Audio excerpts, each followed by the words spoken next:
Hello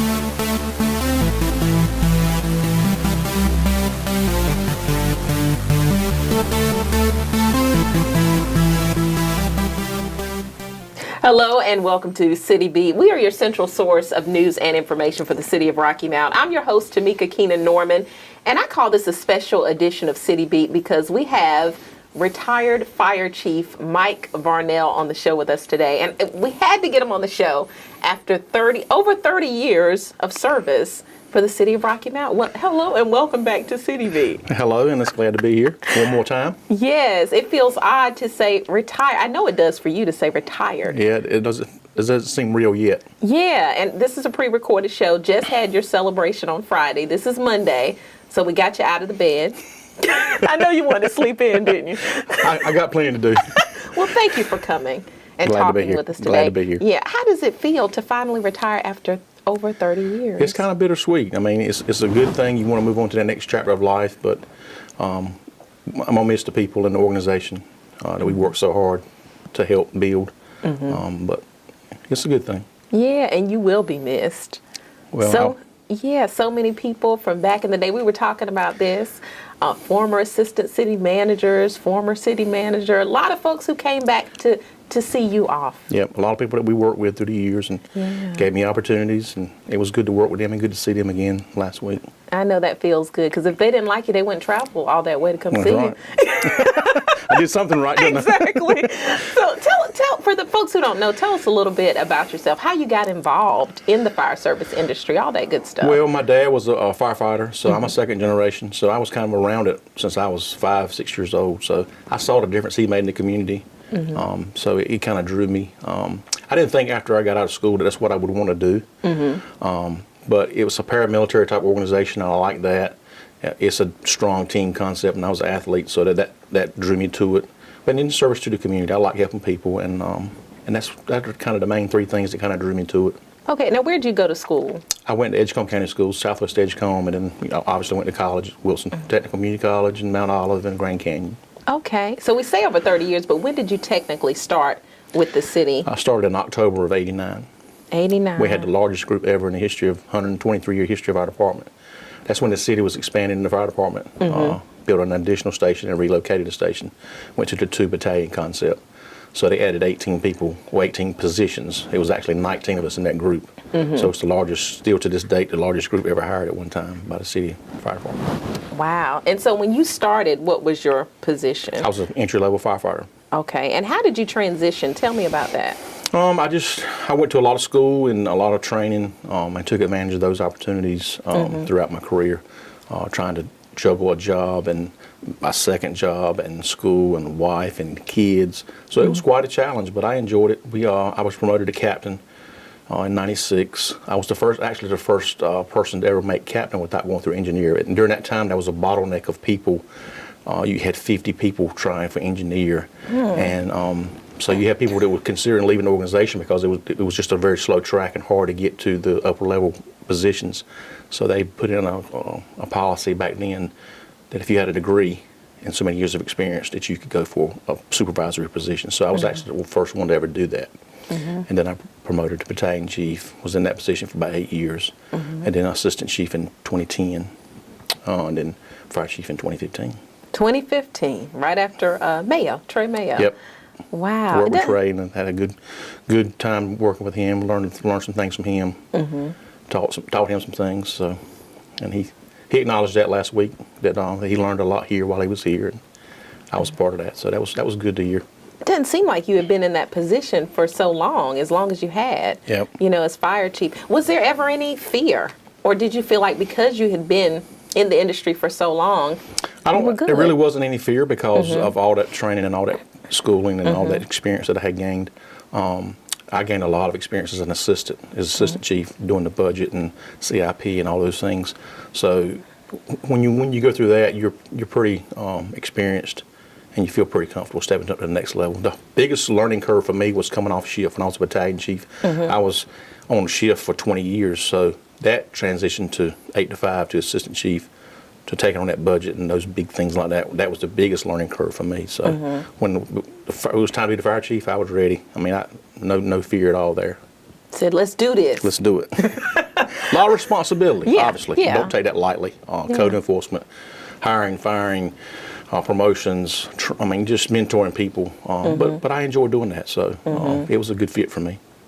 And put your thinking cap on for a moment, because these can be hard questions when we talk about, I want to go into the memorable moments and challenges and all that good stuff. But for you, what do you think has been your most memorable moment, and why? Well, I think way back in '93 when I was a firefighter on the back of a fire truck. We had a house fire on Atlantic Avenue where 4 kids were inside the home when we arrived.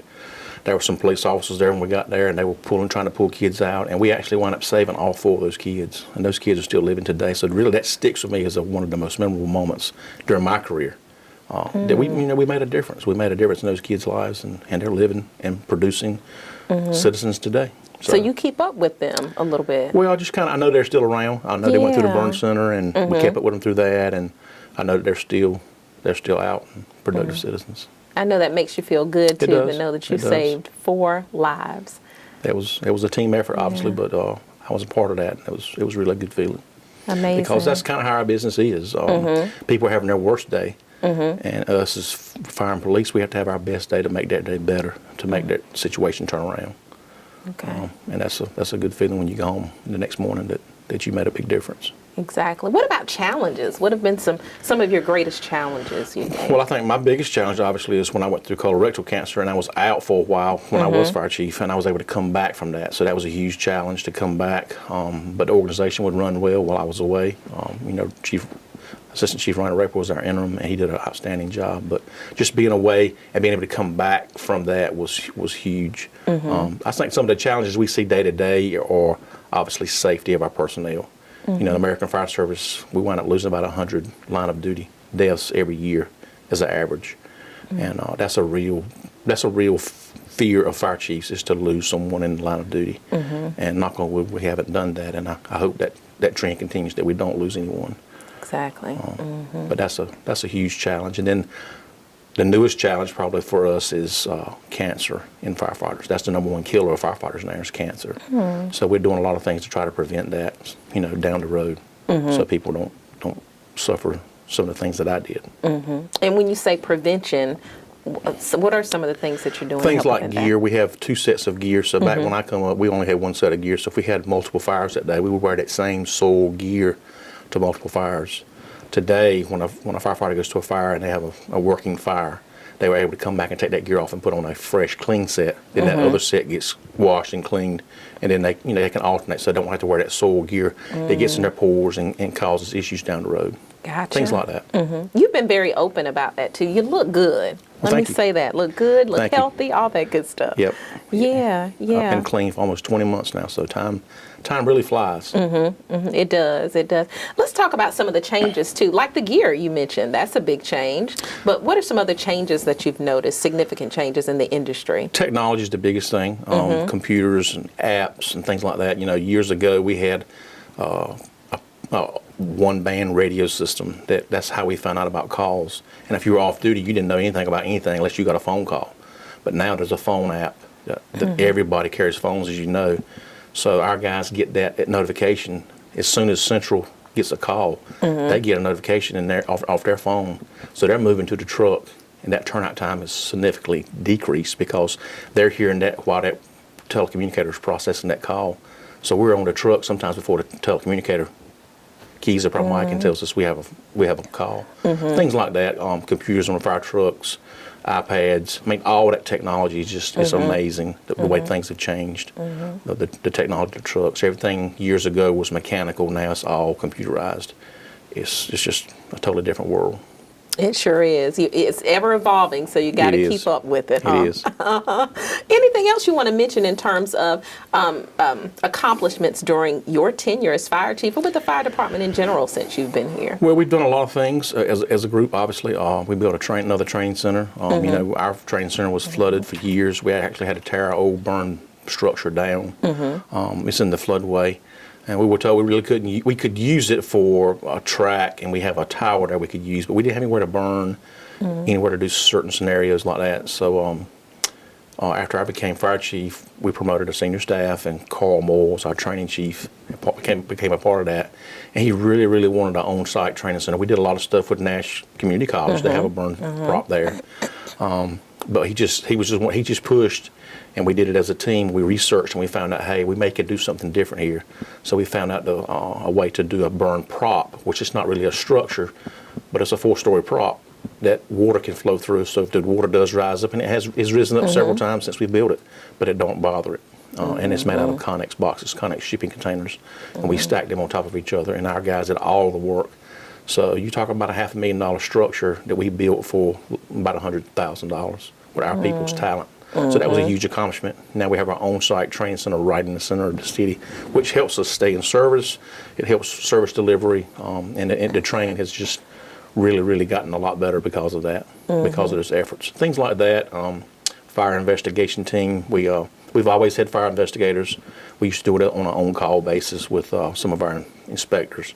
But we changed that concept to a team concept where we have instead of having 3 that rotated call, now we have about 18. And there's about 6 on each shift. So them guys are working 24 hours a day. So the guys that actually fight the fire then come out, take their gear off, put on their investigator hat, and go back in and investigate the fire. And that's been very good. So that concept has worked very good. We also started a safety and training officer program, on-shift safety officer, because of the safety issue, because of line of duty deaths. We learn from other fire departments. That's part of being accredited. We see the best of the best, and we're able to bring those ideas back here. So that safety and training officer is another concept that we put in place over our tenure that's been very successful. And a lot of other departments have modeled behind us, behind the FIT team, behind the STO, behind our training facility. So when you do good things, people come and see it, and they want to know, hey, how did you do this? Where did you learn from? So that makes you feel good to know that we're doing some things in the industry that other people want to see. And you mentioned accreditation, but reaccreditation for the 4th time this year. Yeah, that's a big deal. I know that's got to be a big deal for you. Roughly 250, 270. That number always moves, but that's in the world. I mean, the majority of those are in the United States. But that's a big accomplishment because it's the best of the best. And we really strive hard to do that. And that's a moving bar. It's not the same thing. But when we were first accredited, in 2003, it's not even close to what it is now. That bar continues to move, so it's a continuous improvement. That bar moves up each and every time. So the funny thing is when you were accredited, there's a lot of one-time departments. They do it one time and they never do it again. They're never able to accomplish it again. By us being the 4th consecutive, there's really only probably 25 to 30 fire departments that have ever accomplished that 4 times, and only maybe 2 or 3 that have done it 5. So we're a pretty elite company when you look at the accreditation world. And I know most people don't like to toot their own horn, so I'm going to toot for you. Toot, toot. When we're talking about achievements, I'm going to read from this paper a little bit. Some of your achievements: Lunch and Lions Firefighter of the Year, a commendation from Governor Hunt back in '93, Outstanding Firefighter of the Year in '97 from the Tar River JCs, and then you've got Chief Fire Officer Credentials 2011, 14, 17. It's a lot of achievements that I've left off the list because there are so many. But what are you most proud of? I don't know. I think maybe Executive Fire Officer. That's a program at the National Fire Academy. That's a pretty elite program. You have to be accepted to be in the program, and then it's a 4-year program. You go 4 years, several weeks at a time, on site, on campus, and then you do research each year, and then that compiles to a 4-year deal. It's master level courses, so that was pretty neat to be able to do that because that's kind of an alumni group that you are a part of for the remainder of your career in life. And I've met some great friends and great mentors and colleagues through that program. So that was probably one of my most prestigious accomplishments, I would think. All right. So what are you going to do in retirement? Well, I teach at the college now. I teach fire protection law, local government finance, fire protection, things like that. And on the college level, I'll continue to do that. But I'm partnering up with a consulting firm here in North Carolina that does work for fire departments, local fire departments. We'll be doing promotion processes, recruiting fire chiefs, mentoring fire chiefs, feasibility studies, things like that, strategic planning, things that I do and they're kind of in my wheelhouse. So my wife thought it was a great idea for me to use my credentials in education and continue to work in that line. So that's what I'm going to do for a while and see how I like it. But I think it's going to be a good thing. And I'm sure she'll be glad to have some more time with you, too. She will. We have a place Yeah. at the lake, and we will plan on spending some time there. She's a school teacher, so Okay. hopefully this summer we'll be to spend a lot more time together than, because used to we go to the lake on the weekend, and on Sunday afternoon we'd have to hurry on back because we knew we both had, well, I had to go back to work that on Monday morning, so now we'll be able to hopefully have that extended stay a little bit at the lake, so we're looking right. forward to that. All right. Do a little traveling. Yeah. Anything else you want to mention, Chief? It's just been a great organization. It's been a great, and our biggest asset is I always say, is our people. Mm-hmm. We have a lot of great people in our organization, and they make it happen every day. Mm-hmm. And I'm gonna miss them dearly, but I'm not leaving really. I'm gonna still be involved with the retirement group and different things, the history of the fire department. I'm gonna try to stay involved with that, and it's just a big family. It's what we are, and I'm gonna miss them, but I'm not really leaving. Well, I have enjoyed you. You're a great person. You have a wonderful personality. I've always felt comfortable talking with you. Well, thank you for having us. And yes. I look forward to seeing what the next chapter is with the fire department, because I'm sure we're going to move forward and continue to excel. All right. I wish you the best. Whenever I see you, I'm still going to say Chief. That's okay. I still answer to it. I know that's right. Yes, retired Fire Chief Mike Varnell joining us on the show today. Thank you so much for being a part of City Beat. Thank you for tuning in as well. And we'll see you in a few weeks. I'm Tamika Keenan Norman.